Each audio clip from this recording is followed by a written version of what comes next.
예, 안녕하십니까.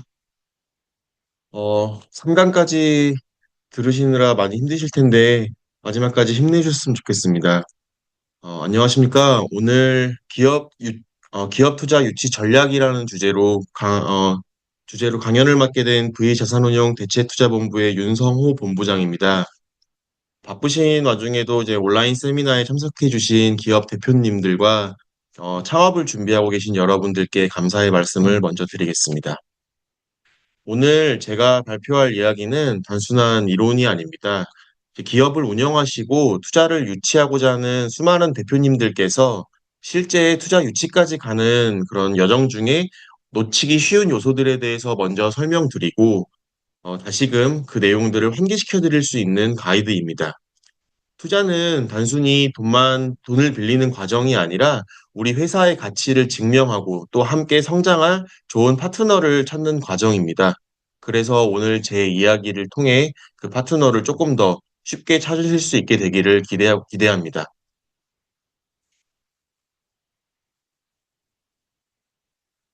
예, 오늘의 목차는 크게 세 가지 파트로 구성했습니다. 벤처 투자에 대한 이해는 투자자의 시각을 먼저 이해하기 위한 파트입니다. 두 번째, 투자 유치를 위한 PPT는 벤처 투자를 실제로 기업을 투자할지 말지 여부를 결정하는 심사역에 그런 마음을 움직이는 10가지 핵심 발표 자료 구성법을 알려드리는 파트입니다. 마지막 세 번째, 투자 유치 시 주의할 점은 계약서 작성부터 투자 이후의 관계, 관리까지의 부가적인 팁을 다루는 파트입니다. 먼저 벤처 투자에 대한 이야기입니다. 본격적인 전략 소개에 앞서서 우리가 뛰어든 벤처 투자라는 시장의 본질을 먼저 이해할 필요가 있습니다.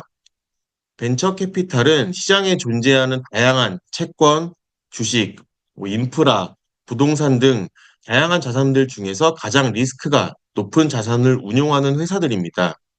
벤처 캐피탈은 출자자로부터 자금을 출자받아서 기업들에게 투자해서 그 수익을 획득하고 그 수익을 다시 출자자들에게 분배함으로써 그 과정에서 발생하는 펀드의 관리 보수, 그리고 성공 보수 등을 통해서 돈을 버는 기관들입니다.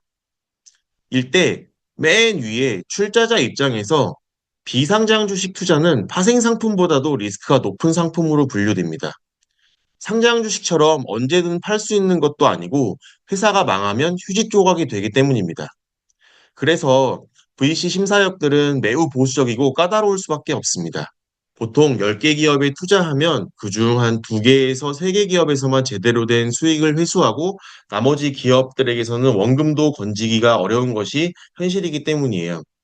따라서 심사역은 단순히 괜찮은 기업이 아니라 이 기업이 시장을 파괴하고 그다음에 고성장할 것이라고 강력하게 믿는 기업에만 베팅을 하게 되어 있습니다. 그러면 심사역이 어떤 기업들을 믿고 투자를 하게 될까요? 첫 번째는 당연히 좋은 사업을 하는 기업입니다. 어떤 독보적인 기술, 매력적인 시장, 그리고 이를 실행한 팀이 잘 갖춰진 곳에 심사역이 투자를 하게 되고 이것은 사실 사업의 본질입니다. 두 번째로는 좋은 프레젠테이션입니다. 많은 대표님들께서 투자사들과 이제 IR을 진행하실 때 사업만 좋으면 잘 설득되는 것이 아니냐라고 생각하시지만 사실은 그것보다 그 사업을 어떻게 잘 전달하느냐가 실제 투자의 성패를 가르는 경우가 많습니다.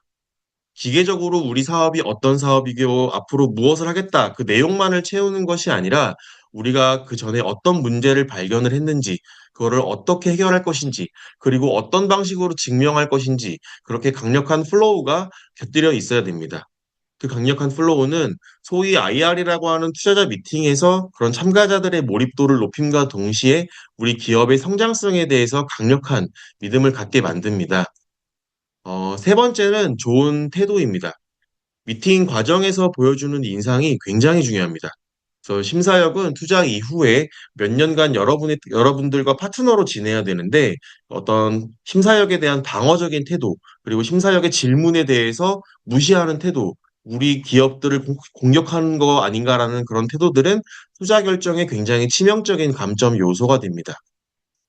사실 작년 본 세미나에서 25년 세미나에서는 맨 위에 있는 좋은 사업이 무엇인지에 대해서 구체적으로 이야기를 드린 바가 있었기 때문에 이번 세미나에서는 어떻게 좋은 프레젠테이션을 구성할 것인지 그 핵심 요소들에 대해서 구체적으로 이야기를 드릴 예정입니다. 이제 여러분들이 가장 궁금해하실 실전 IR PPT 구성 요소를 하나씩 살펴볼 것입니다. 이 10단계로 되어 있는 것들은 이 플로우를 꼭 반드시 지켜야 된다기보다 이 PPT를 구성하실 때 반드시 포함이 되어야 할 내용이고 최소한의 구성이라고 이해해 주시면 되겠습니다. 당연히 이 이외에 회사 현황이라던가 기타 부가적으로 설명하고 싶은 다른 요소들이 들어가는 것은 무방합니다. 하지만 여기에 있는 10가지는 반드시 들어가 주는 것이 심사역이 이 회사에 대해서 이해를 할 때 굉장히 중요하게 작용을 할 것이고 투자에 대한 의사결정을 할 때 도움이 될 것이라고 생각합니다. 먼저 표지입니다. 표지는 회사의 첫 인상입니다. 유명한 투자자 가이 가와사키는 당신의 회사는 10초 안에 정의되어야 할 수 있어야 한다라고 말했습니다. 표지에는 회사의 정체성을 관통하는 단 한 문장, 가치 제안이라는 것이 들어가야 합니다.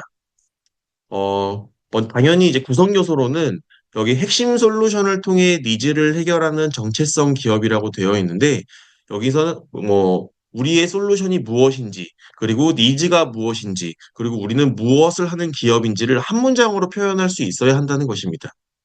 당연히 구성 요소로 회사명도 들어가야 될 것이고요. 그다음 발표자 이름, 직책, 연락처, 최근 IR 자료 업데이트 시기들을 장표의 구성 요소로 넣으시면 좋습니다. 가장 중요한 포인트는 이 표지를 보자마자 우리가 어떤 회사인지 명확하게 파악할 수 있어야 한다는 겁니다. 위에서 말씀드렸던 것처럼 솔루션과 니즈와 BM을 한 문장으로 드러내주면 우리가 앞으로 진행되는 PT에 있어서 이 회사가 어떤 회사인지 명확하게 인지를 하고 다가가기 때문에 그 플로우가 매우 자연스러워질 수 있습니다.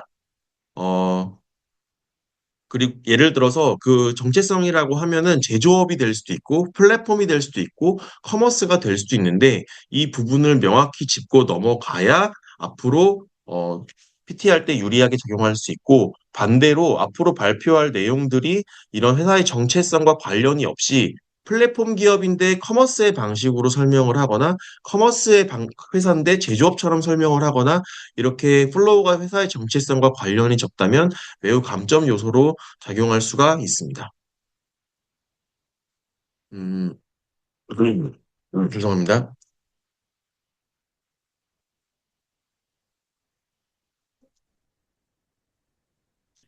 다음은 문제 제시입니다. 이 문제를 제시하는 장표는 시장의 결핍을 돈과 불편함의 관점에서 제시를 하는 파트입니다. 아마 페인 포인트라는 말을 많이 들어보셨을 텐데 이것을 단지 뭐 보통 이해하시기로는 시장에서 부족한 점 정도로 이해하시는 경우가 많지만 투자 심사역들이 이해하기로는 그 페인 포인트를 조금 더 딥하게 분석한 결과를 원합니다. 단순히 이게 불편해요라는 거에서 끝나는 것이 아니라 그 불편함 때문에 매년 시장에 얼마만큼의 손실이 발생하는지 아니면 얼마만큼의 시간이 누수되는지 아니면 이해관계자들의 인력이 얼마나 낭비되는지 정량적으로 수치화할 때 투자자들은 설득됩니다.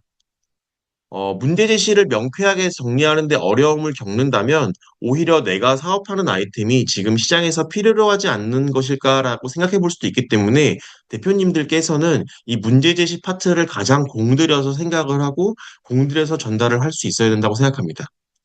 장표에는 어떤 구성 요소들이 들어가면 좋냐면 첫 번째로는 기존 솔루션들이 해결하지 못하는 핵심 한계점들이 들어가면 좋습니다.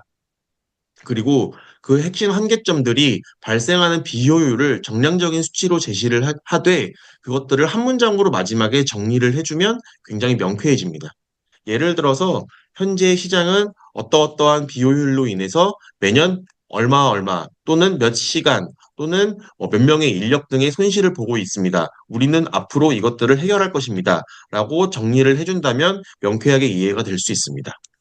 주요 포인트로는 이게 만약에 커머스나 아니면 플랫폼 같이 투자자들이 이미 많이 알고 있는 시장이 아니라 뭐 특정 기술이 영역이라던가 아니면 투자자들이 평소에 잘 접하지 않은 시장인 경우에는 기존 방식이 시장에서 어떻게 작용하고 있는지 그것부터를 먼저 이해시킬 필요가 있습니다. 단지 우리 회사가 어떤 문제점이 이 시장에 어떤 문제점이 있다라고 제시를 하기보다 이렇게 이렇게 일들을 하고 있었는데 그런 부분에서 이런 부분들이 비효율이 발생하고 있다라고 이야기를 하는 것이 더 맞기 때문입니다.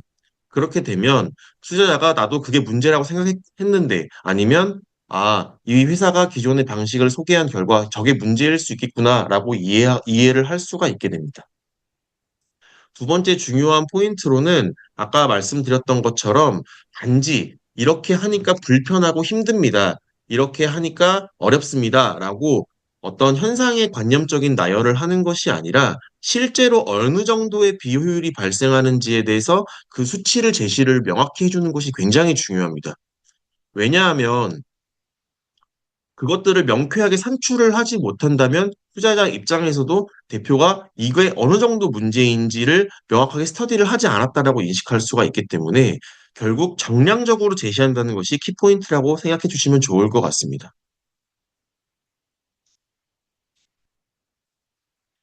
다음은 솔루션입니다. 솔루션에 들어갈 내용은 우리가 그래서 그 문제들을 어떻게 해결하는지에 대해서 제시해주는 파트입니다. 피터 틸은 기술적 돌파구가 없으면 비즈니스가 아니라고 했습니다. 그렇기 때문에 우리 제품이 결국 무엇인지를 이야기를 하기보다는 이, 그 문제를 구체적으로 어떻게 해결하는지에 집중하는 모습을 보여줄 필요가 있습니다. 시장의 문제에서부터 우리의 솔루션까지 이르는 각 모든 과정은 과정마다 철저하게 쪼개져서 각 단계마다 가설 수립과 검증이 뒷받침되면 굉장히 좋습니다. 예를 들어서 반려동물의 주인은 반려동물이 암에 걸렸을 때 기꺼이 항암 치료를 수행한다라는 가정이 있다고 칩시다.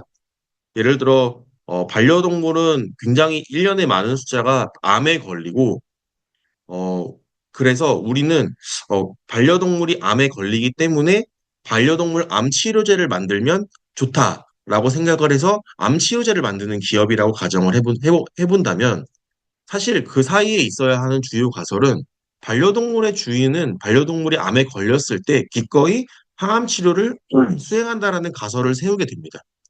만약에 그런데 우리가 검증을 한 결과 반려동물의 주인이 자기가 키우는 동물이 암에 걸렸을 때 사실은 항암 치료를 수행하지 않았다라고 한다면 우리는 우리가 만드는 항암제라는 솔루션을 만드는데 그 가설이 깨지는 것이므로 우리는 그 사업을 지금 당장 수행할 필요가 없게 되는 것입니다.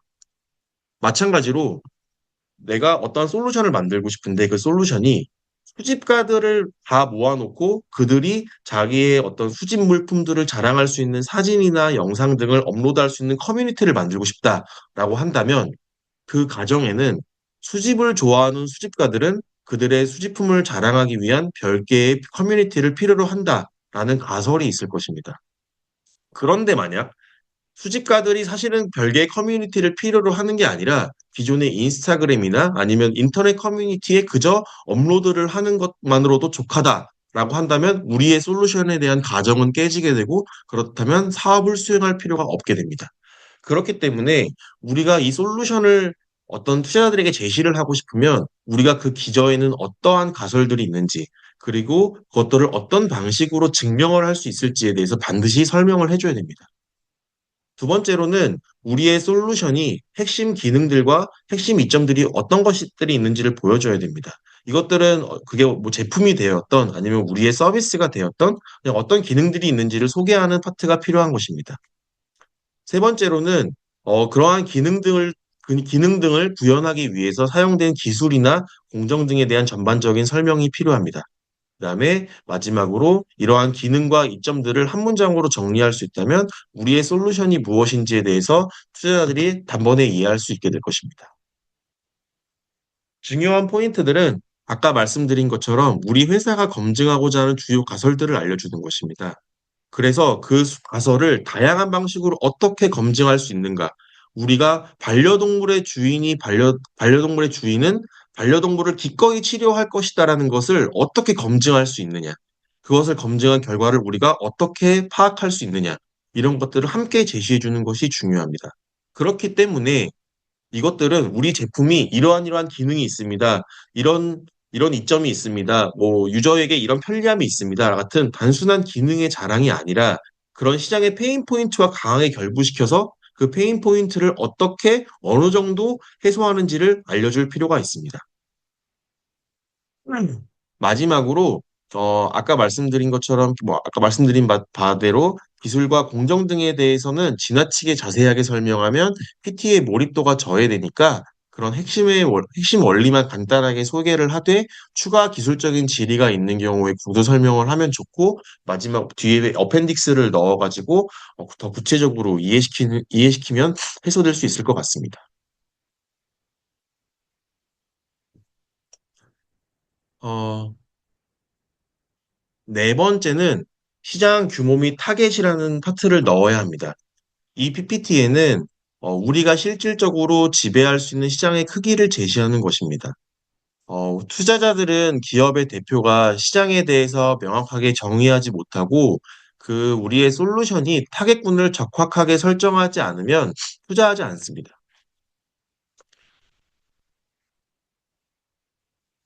투자자들은 기업이 실제로 지배할 수 있는 시장의 크기가 어느 정도인지 알고 싶어 하기 때문에 이 장표는 꼭 들어가야 됩니다. 아마 투자 유치를 위한 PPT를 제작하셨던 경험이 있으시다면 탐샘 썸에 대해서 들어보신 적이 있을 겁니다. 이거는 경영대학교 교과서에도 나오는 내용이고 아마 널리 알려진 방식인데 이는 시장을 분석하기 위한 가장 강력한 툴이자 가이드가 될 수 있습니다. 근데 제 경험상 많은 기업의 대표님들께서 발표를 하실 때 이 탐샘 썸에 대해서 공들여 설명하시기보다는 단순히 수치만 제시를 하시는 경우들을 굉장히 많이 봅니다.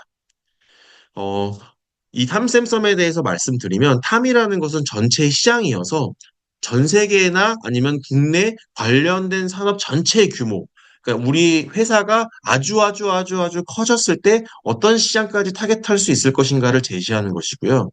샘이라는 것은 유효 시장으로서 우리 비즈니스 모델이 어디까지 닿을 수 있는가를 제시하는 것입니다.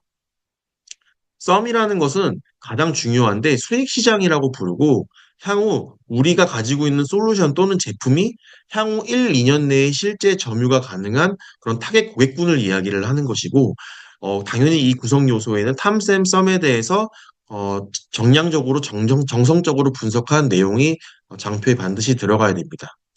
근데 중요하게 생각하셔야 되는 포인트는 팜이나 샘보다는 사실 썸을 설명하는 데 굉장히 집중해 주실 필요가 있습니다. 단지 뭐 황당하게 뭐 1조 원, 2조 원 시장 규모가 있다.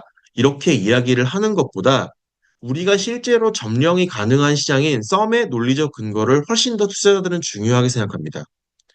향후 1, 2년 내에 우리가 어떤 고객군을 타겟으로 어떤 방식으로 실질적인 매출을 낼 것인지 굉장히 정교하게 분석을 할 필요가 있습니다. 그 이유는 투자자들이 실제로 큰 시장에서 플레이하는 기업을 선호하는 것은 사실이나 사실은 작은 시장이더라도 거기서부터 굉장히 날카롭게 분석해서 지배자가 될 수 있는 기업들을 투자할 때 훨씬 더 선호하기 때문입니다. 결국 썸을 잘 분석하는 것이 시장에 대해서 높은 이해를 갖고 있다고 투자자들이 믿게 되고 특히 초기 투자인 경우에는 더 잘 투자가 이루어지게 됩니다.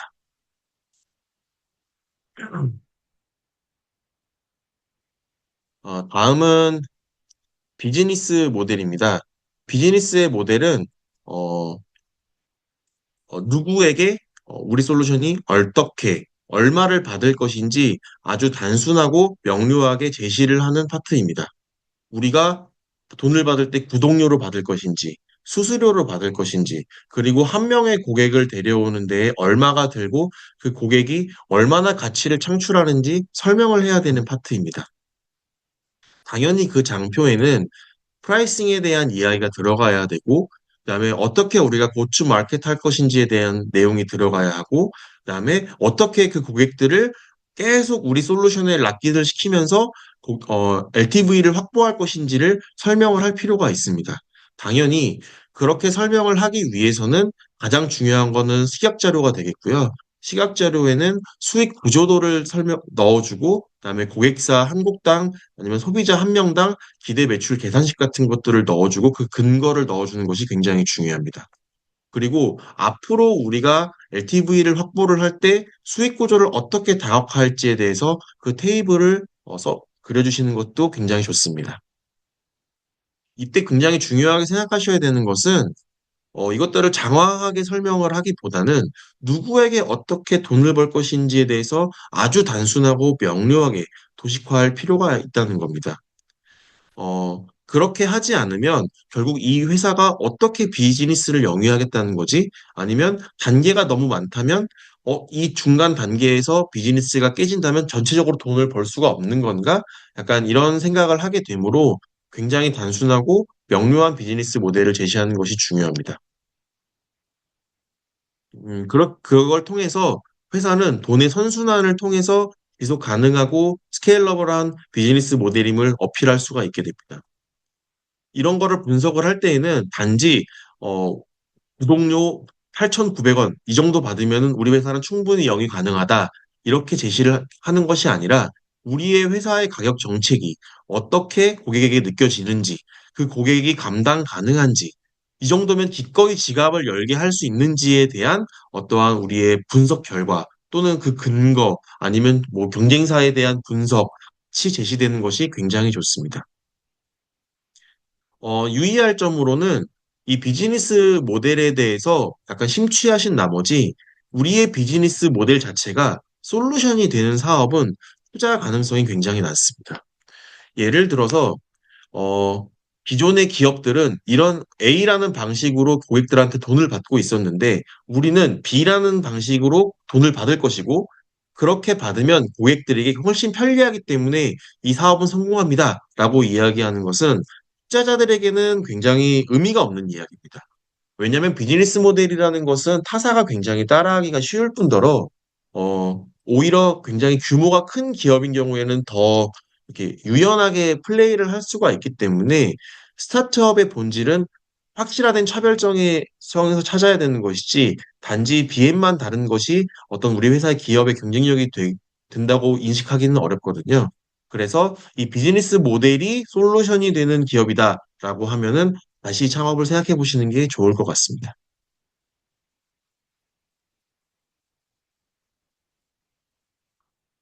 여섯 번째로는 경쟁 우위에 대한 내용이 반드시 장표에 포함되어야 됩니다. 이 경쟁 우위라는 것은 아마 투자사와 IR들을 하시다 보면은 매 투자사가 반드시 물어보는 질문입니다. 과연 너희는 경쟁사와는 뭐가 다르냐? 너희의 경쟁사들은 누가 있느냐? 그들은 어떻게 플레이하고 있느냐? 그것들에 대비해서 너희는 어떻게 플레이하고 있느냐? 이런 것들을 반드시 물어보게 되는데, 왜냐하면 경쟁사들은 투자사가 가장 걱정하는 부분이기 때문입니다. 기업의 대표님들께서는 언제나 우리 회사가 최고다. 우리 회사의 솔루션과 제품이 최고다라고 자신감에 차 있으시지만 사실 투자자들은 매 수많은 기업들과 그 투자한 기업들의 흥망성쇠를 계속 목도를 하기 때문에 결국 경쟁사라는 것은 언제든 생길 수 있게 마련이고 그렇기 때문에 우리 기업이 가진 혜자가 무엇인지를 가장 궁금해하고 있습니다. 단지 우리가 기능이 더 많아요. 이 정도 수준에서 경쟁 우위를 이야기를 하는 것이 아니라 경쟁사가 우리를 카피하려면 얼마만큼의 시간과 비용이 드는지, 그리고 경쟁사들은 왜 우리를 따라잡을 수 없는지를 반드시 데이터로 증명해 주실 필요가 있습니다. 그렇게 해서 투자자들의 우려를 미리 불식시켜 준다면 투자자들은 우리 기업들이 이렇게 굉장히 열심히 하는구나. 이렇게 경쟁사들을 따돌릴 수 있겠구나. 앞으로 어려움이 닥치더라도 충분히 따돌릴 수 있겠구나. 이렇게 생각을 하게 됩니다. 그래서 그 장표에는 경쟁사 비교표라고 하는 이런 그냥 표로서 다양한 경쟁사들을 나열을 하고 우리 기업까지 포함시켜서 어떠한 기능들이 구현되는지 어떤 장단점이 있는지 비교하는 표를 넣어주시면 좋고요. 그다음에 가치 이축 그래프라고 해가지고 흔히 뭐 브랜드의 포지셔닝을 파악할 때 나오는 그래프가 있습니다. 그 그래프들을 넣어주시면 좋고, 그다음에 우리 회사가 가진 어떤 파트너십 같은 것들을 보여주는 회사 로고들을 넣을 수도 있고요.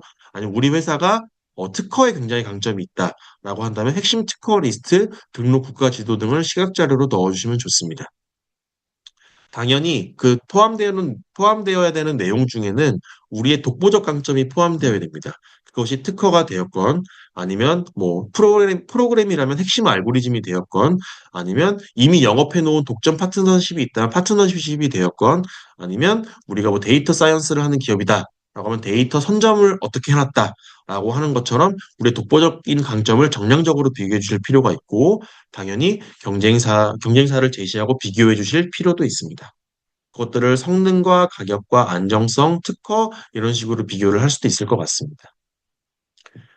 이를 통해서 마지막에는 반드시 경쟁사가 우리 회사를 따라잡으려면 얼마만큼의 시간과 비용이 소요되는지를 명시적으로 제시를 해줄 필요가 있고, 그 근거까지도 같이 제시를 해줄 필요가 있습니다. 여기서 가장 유의하셔야 될 점은, 우리가 여태까지 기술 개발을 하는데 3년이 걸렸기 때문에 앞으로 경쟁사가 우리를 따라잡으려면 3년은 필요합니다. 라는 식의 말은 지양을 해주실 필요가 있습니다. 왜 그러냐면, 사실은 우리 회사가 그 회사에 비해서 유독 개발 능력이라던가 아니면 제품의 어떤 능력이 뛰어나다고 증명되지 않은 상태에서 우리가 3년 걸렸으니까 상대방도 3년 걸렸다? 이렇게는 투자자들은 설득되지 않기 때문에, 특히 더 거대한 기업들은 더 많은 자본과 더 많은 인력들로 우리 회사를 따라잡을 수 있을 것이라고 생각하기 때문에 그 분석을 단순한 방식으로 접근하시는 것은 좀 지양하실 필요가 있습니다.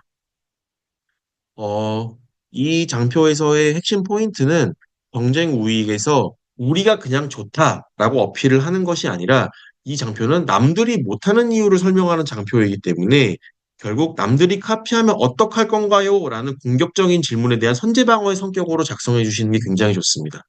그래서 경쟁사의 비교표 작성을 할 때 단순히 기능의 나열과 이 기능들이 구현 OX 이렇게만 제시를 하는 것이 아니라, 어, 조금 더 그 기업의 정성적인 능력이라던가 아니면은 그 기능을 실제로 구현할 때 들어가는 리소스 등을 좀 더 자세하게 분석을 해서 경쟁사 비교표를 작성하실 필요가 있습니다.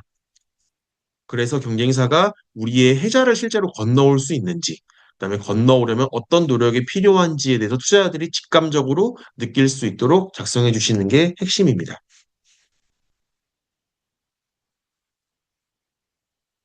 예, 다음은 트랙션 파트입니다. 트랙션이라는 것은 결과적으로 지표를 이야기를 하는 것인데요. 벤 호로위츠라는 유명 투자자는 숫자는 거짓말을 하지 않는다. 지표는 당신의 실행력을 증명한다라고 얘기했습니다. 이것은 단순히 높은 기업이 좋다, 우상향하는 지표가 보여야지 당신이 실행력 있는 기업이라고 믿을 거다라는 말을 하는 것이 아니라, 이것은 우리가 만든 솔루션이 시장의 문제를 해결하고 있는지 보려면 과연 어떤 지표를 참고해야 되는가?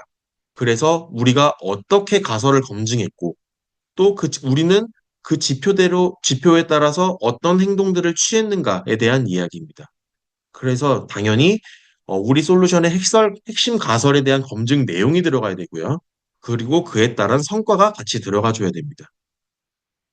시각 자료는 매출 유저수 지표에 대한 어떤 그래프 같은 걸로 표현할 수도 있겠고, 고객의 유입과 이탈에 대한 도식, 소위 말해서 천레이트를 표시해주는 도식이 있으면 좋을 것이고, 그다음에 테스트 데이터 같은 것들이 예를 들어 있다면 그 결과를 그래프나 표 같은 걸로 제시해 줄 필요도 있고요.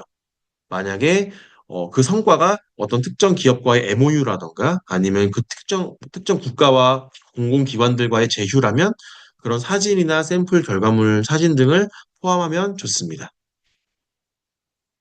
그 장표에 반드시 포함되는 내용은 우리 회사가 그동안의 어떤 역사, 히스토리상 주요 마일스톤을 어떤 걸 달성을 했는지를 기록을 해주면 좋습니다.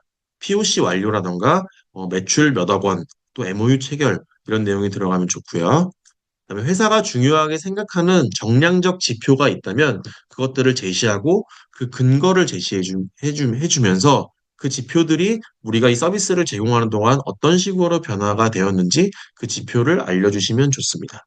특히 이런 것들은 플랫폼 기업이나 커머스 기업한테는 굉장히 더 중요합니다. 고객 피드백이나 고객 만족도 설문과 같은 질적인 지표가 있다면 함께 첨부해 주셔도 좋습니다. 마지막으로는 이러한 성과를 압축해주는 한 문장으로 정리해 준다면 이 회사가 그동안 여러 가지 가설을 통해서 이런 것들을 검증을 했고 이렇게 성과를 얻었구나라고 이해를 할 수 있을 것입니다. 예를 들어 뭐 LG 엔솔 배터리와의 POC 결과, 뭐 기존 대비 충전 속도 25% 향상, 사이클 수명 15% 증가를 데이터로 확인하였고 그 데이터는 어펜딕스에 첨부하였습니다. 이런 식으로 이야기해 줄 수도 있을 것입니다. 이 장표를 구성함에 있어서 중요하게 생각하셔야 되는 포인트는 어, 우리가 어떤 지표를 중요하게 생각하는지를 명시적으로 제시를 해주되 그 지표를 주로 명시적으로 제시를 해줄 필요가 있습니다. 투자자들은 회사가 어떤 지표를 주로 트래킹하는지를 보면은 그 회사의 기획력과 실행력을 유추할 수 있기 때문입니다. 그래서 단순히 우리가 열심히 하고 있다 이렇게 알려주는 것이 아니라 앞에 문제 제기와 솔루션에서 제시했던 우리의 핵심 가설이 우리의 지표 A, B, C를 보는 결과 검증되었다라는 관점이 반드시 들어가야 합니다.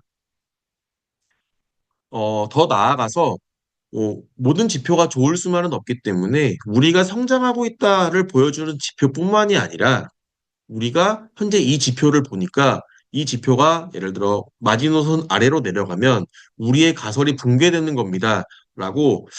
붕괴되는 겁니다. 그래서 그때 되면 우리가 피벗할 겁니다. 라고 사전에 인지할 수 있는 지표까지 함께 제시를 해주면 이 회사가 더 진지하게 이 사업에 임하고 있구나 라고 해서 더 높은 설득력을 얻을 수 있을 것입니다. 여덟 번째는 팀 역량에 대한 내용이 들어가야 됩니다. 어, 벤처 캐피탈의 아버지 아소록은 아이디어가 아니라 그 아이디어를 실현할 사람에게 투자한다고 했습니다. 투자자들은 투자 의사결정을 할 때에는 팀 역량이라는 거를 사실 가장 중요하게 생각합니다. 아마 여러분들께서 유튜브 같은 데에서 벤처 투자할 때 가장 중요하게 생각하는 것이라는 걸로 다양한 업계의 유명한 투자자들의 인터뷰를 보시게 되면은 공통적으로 하는 말이 우리는 투자를 할 때 가장 먼저 보는 것은 팀 역량이다. 이렇게 이야기를 합니다. 왜 그러냐면, 어, 우리가 시장을 분석하고 솔루션을 만들고 솔루션을 통해 검증해온 이야기도 물론 굉장히 중요하지만 투자자들은 어차피 이 회사가 투자를 해놓고 굉장히 오랜 시간 동안 같이 해야 되기 때문에 앞으로도 잘 해낼 팀인지, 잘 해낼 사람인지, 그런 역량이 있는지를 알고 싶어 하기 때문입니다. 당연히 그렇기 때문에 핵심 내용에는 왜 이 팀이 성공할 수밖에 없는가에 대한 내용이 들어가야 되고요. 시각 자료는 크게 중요하지는 않으나 어쨌든 뭐 프로필 사진이 있다면 넣어주고 회사 로고, 그다음에 출신 학교 기업 등의 로고를 첨부하고 싶다면 첨부하셔도 좋습니다. 되는 내용은 대표 및 핵심 인력의 전문성, 예를 들어 해당 분야에 얼마만큼의 경력이 있는지, 아니면 뭐 유사한 기업에서 어떤 프로젝트를 성공해 봤는지, 라는 것들을 넣어주시면 좋고요. 그다음에 기술팀과 즉 영업팀이 어떤 식으로 조화롭게 운영되고 있는지 이런 것들을 강조할 수 있으면 굉장히 좋습니다. 여기에서의 포인트는 사실 장표는 굉장히 간단할 수밖에 없는데 장표 자체보다는 대표님이 어떻게 우리 팀을 설명하는지가 훨씬 더 중요한 부분입니다. 초기 투자라는 것은 결국 사람에게 하는 것이기 때문에 왜 우리 팀이 이 문제를 해결할 적임자인지에 대해서 어떤 히스토리가 있었으며 우리는 어떻게 엮여 있으며 우리는 어떤 역량을 가지고 있는지에 대해서 그 끈기, 역량, 여러 것들을 설파를 열심히 하셔야 됩니다. 그 장표에 혹시 자문 인력을 넣으실 생각이시라면 바이오 기업 정도가 아닌 이상은 크게 의미가 없어서 영업 네트워크에 도움이 되는 인력으로 구성하시는 것이 좀 바람직합니다. 그리고 이 팀은 이제 파트타임 인력들이 아니라 그 회사의 솔루션 자체를 담당하는 어떤 기술 인력이라던가 개발자라던가 아니면은 PO들은 자체 상근 인력으로 채용을 하고 있어야 앞으로 지속적인 성장이 가능하다고 인식되기 때문에 이 부분에 대해서도 표시를 해주시면 좋습니다.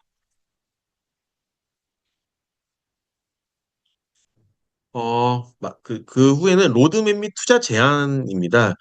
여기는 희망 투자 금액과 그다음에 그 돈을 R&D, 마케팅 등, 그러니까 어디에 쓸 것인지 구체적으로 밝히는 파트입니다. 그리고 그 투자금을 통해서 회사가 어떠한 마일스톤을 달성하고 또 얼마나 더 크게 성장할 것인지 비전을 함께 제시해주는 파트입니다. 핵심적으로 들어가야 되는 내용은 희망 투자 금액과 그 구체적인 사용처가 반드시 들어가야 되고, 쓰실 만한 시각 자료로는 어떤 그런 투자 금액을 받고 나서 앞으로 향후 몇 년간 타임라인을 마일스톤으로 그려가지고 그래프적으로 표현을 해주시면 좋습니다. 그리고 투자 유치 후에 우리가 이렇게 마일스톤을 달성하면 예상 기업 가치가 어떻게 상승할 것인지에 대해서도 같이 적시해 주시면 좋습니다. 반드시 들어가야 되는 내용으로는 첫 번째로는 희망 투자 금액이 들어가야 되고, 두 번째로는 어떤 방식으로 어떻게 사용할지 구체적인 그 투자 금액 사용처를 적어주셔야 되고요. 그 다음에 향후 2, 3개년 주요 목표, 즉 예를 들어 제품을 어떻게 고도화하겠다, 시장 점유율을 어떻게 늘리겠다, 매출을 몇억 원까지 달성하겠다, 아니면 매출 구성을 뭐 어, 우리가 마진이 많이 남는 비즈니스 영역을 40% 이상으로 올리겠다. 이런 식으로 주요 목표를 구체적이고 정량적으로 제시해 주시면 좋습니다. 그리고 투자금 투입 이후에 회사의 예상 성장 곡선까지 구성 요소로 넣어 주십시오. 중요하게 생각하셔야 되는 포인트는 어, 투자금의 용도가 앞으로 우리가 생존을 하기 위한 용도다라는 것이 아니라 이 투자금을 통해서 우리가 충분한 성장을 할 수 있다라고 보여주는 것이 굉장히 유리하다는 점입니다. 가끔 가다가 투자금을 받으면 일단 직원들 인건비 쓰면서 언제까지 버티고 이런 식으로 이야기를 하시는 분들이 계신데, 사실 그렇게 되면 아까 맨 처음에 말씀드린 것처럼 벤처 투자는 고성장 기업이 아니면 투자를 할 생각이 없는 사람들이기 때문에 그런 식의 생존에 포커싱이 맞춘 투자금의 용도는 사실 투자자로 하여금 손이 가지 않게 만드는 주요한 원인이 됩니다. 그래서 반드시 투자금의 용도는 앞으로 돈을 어디에 쓰면 이런 부분이 부스팅이 되기 때문에 어떻게 성장할 것이다 라는 플로우에 포커싱을 하셔가지고 설명을 해주시면 좋겠습니다. 만약에 투자자가 질문을 할 때 어디에 구체적으로 쓸 것인지에 대해서 좀 더 딥하게 물어본다면 장표에 제시하기에는 조금 내용이 과다하기 때문에 제시를 하지 않는다 치더라도 최소한 말로라도 그 근거를 명확하게 제시하실 수는 있어야 됩니다.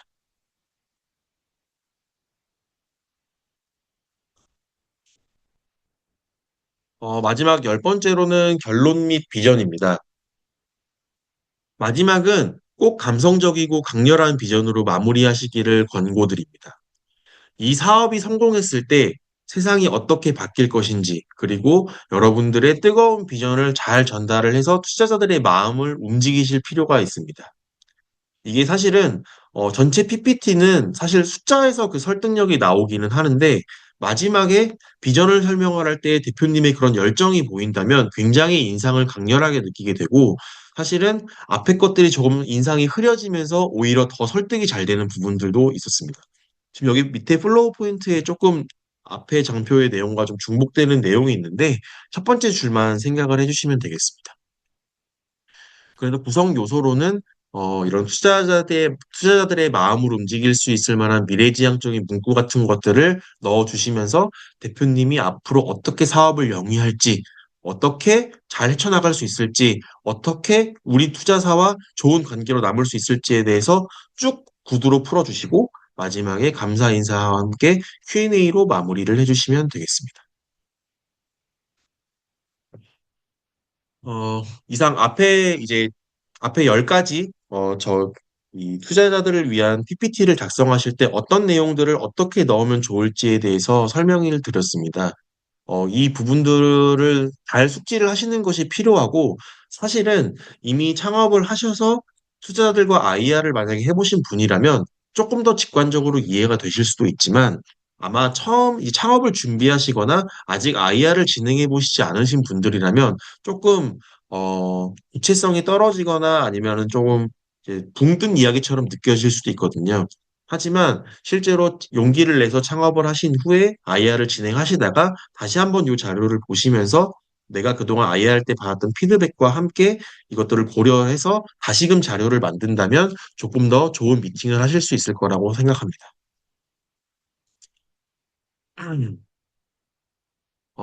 만약에 이렇게 IR을 잘 하셨을 때, 투자 유치를 이제 진행을 할 때, 어떤 점을 주의하셔야 될지에 대해서도 마지막으로 말씀드리겠습니다. 먼저 투자 받기 전에 주의할 점으로는 시간과 인력 관리를 좀 중요하게 생각하실 필요가 있습니다. 어, 네. 먼저 계약서 심사역과 IR을 하다 보면은 심사역이 죄송하지만 이번에는 우리 펀드가 조금 주목저가 맞지 않아가지고 투자를 할 수가 없습니다. 라거나 아니면은 이번에는 저희가 회사의 절차 때문에 조금 시간에 맞춰서 투자를 하기가 어렵겠습니다. 이런 식으로 굉장히 유하게 거절을 하는 경우가 있는데 사실은 대표님들께서는 조금 더 냉철하게 받아들이실 필요가 있습니다. 투자를 거절하는 멘트는 사실 대표님께서 가장 기분이 덜 상할 만한 멘트로 할 뿐이지 사실은 다른 이유가 있는 경우가 굉장히 대부분입니다. 왜 굳이 이렇게 유하게 이야기를 하느냐? 우리는 단지 이 라운드에서 투자를 하지 않았지만 앞으로 이 회사가 어떻게 성장해서 다음 라운드에 우리 회사가 다시 투자를 하고 싶을지도 모르는데 그 전에 미리 이 회사의 관계가 악화되는 것이 좀 무서울 수 있기 때문입니다. 그래서 대표님들께서는 어, 기분 상하지 않을 수 있으니 조금 더 솔직하게 이야기해주면 안 되냐? 아니면 뭐 우리가 어떤 점이 부족했는지 조금 더 정리해서 알려주면 좋겠다. 이렇게 따로 메일을 보내거나 전화를 해서 청취를 하시면은 다음 투자자와 IR을 하실 때에는 조금 더 정돈된 모습을 보이실 수 있을 겁니다.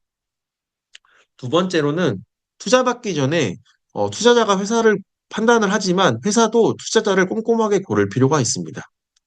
예를 들어서 회사는 조금 더 보수적인 입장의 어떤 어, 사업 방향을 원하는데 회사는 조금 더 공격적인 사업 방향을 원할 경우 사실 어느 한쪽이 잘못하지는 않아도 회사와 투자자의 합이 잘 맞지 않아서 회사 입장에서는 자꾸 우리가 더 공격적인 사업을 하고 싶은데 자꾸 동의를 해주지 않는 악성 주주처럼 느껴질 수 있기 때문입니다.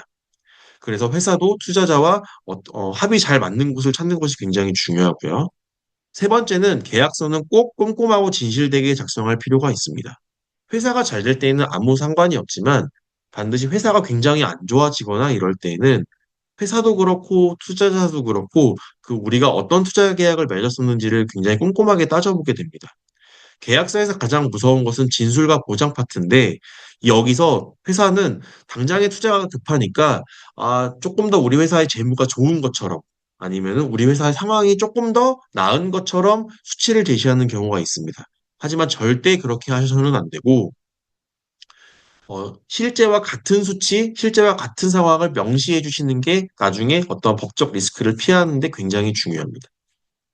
또 하나는 투자금 사용 목적 파트가 굉장히 중요한데 이 부분을 조금 더 브로드하게 작성하시는 걸 권고드리고 왜냐하면 해당 목적에 맞지 않게 투자금이 사용된 것이 나중에 실사할 때 발견된 경우에 투자자가 문제를 삼을 수 있고 그렇다면 만약 투자자가 실제로 문제를 삼아서 주식 매수 청구권을 만약에 행사를 하게 된다면 회사 입장에서는 큰 문제가 발생할 가능성이 있습니다. 투자를 받으신 후에 주의할 점으로는 어, 현금이 이제 회사에 남은 캐시가 최소 한 반년 정도 분이 남기 전부터 후속 투자를 유치를 시작할 것을 권고드립니다. 왜냐하면 회사가 생각하시는 것보다 투자를 받는 것은 굉장히 지난한 과정이어서 짧게는 2, 3개월이 걸리고 오래 걸리면 연 단위로 걸리는 경우들도 있습니다. 그래서 대표님께서 6개월 정도 버틸 자금이 있으니까 한 3개월 전부터 시작하면 되겠지라고 생각하시는 것보다 내가 생각한 것보다 훨씬 더 이르게 후속 투자 유치를 시작하지 않으면 나중에 유동성 위기를 겪으실 가능성이 높습니다. 두 번째로는 투자 받은 후에 가급적으로 그 계약서에 명시된 절차에 대해서 신경을 써주시는 게 좋습니다. 아마 투자 계약을 맺고 나면은 어떤 보고 의무라던가 어떤 법률 행위 시에 투자자 동의 사항 같은 것들이 적혀 있을 경우가 굉장히 많은데 그런 것들을 미리 숙지를 하시고 우리가 어떠한 법률 행위를 했을 때 투자자의 동의를 얻어야 되는지를 반드시 체크를 하셔서 해당 동의를 반드시 구하면서 이제 사업을 영위하시는 게 필요합니다. 만약에 그 절차를 제대로 준수를 하지를 않으면 향후 주식 매도 청구권의 위험이 존재하고 그렇기 때문에 특정 의사결정 전 예를 들어 한 10억 이상의 차입을 한다. 아니면 우리가 자회사를 인수를 한다. 이런 거 같이 특정 의사결정 전에는 주주와 상의를 해서 동의를 얻고 진행하는 것이 바람직합니다. 세 번째는 구조조정에 대한 이야기인데요. 인력 정리는 사업이 순항할 때 할 것을 권고드립니다. 가장 요즘에 이제 한동안 벤처 쪽에 장이 안 좋았다 보니까 투자를 많이 못 받으시는 분들도 계셨고, 망하는 기업들도 상당히 많았는데, 가장 많이 하시는 실수가 사업이 순항할 때 인력을 갑작스럽게 늘리는 것과 또 사업이 안 좋아지기 시작할 때 인력을 갑작스럽게 줄이는 것입니다. 사업이 순항할 때 인력을 갑작스럽게 늘리면 우리가 앞으로 투자를 어떻게 더 받을지도 모르고 시장 상황이 어떻게 될지도 모르는데 그 인력들에 대한 어떤 인건비라던가 고정비가 지나치게 늘어나서 향후에 어떤 회사의 운신의 폭이 줄어드는 문제가 있고요. 사업이 안 좋아졌을 때 인력을 급작스럽게 줄이면 내가 잡고 싶은 인력들을 잡을 수가 없고, 어, 예를 들어 팀이 10명이면 5명만 해고를 하고 싶은데 팀이 갑자기 10명이 통으로 나간다거나 이런 문제들이 발생할 수가 있습니다.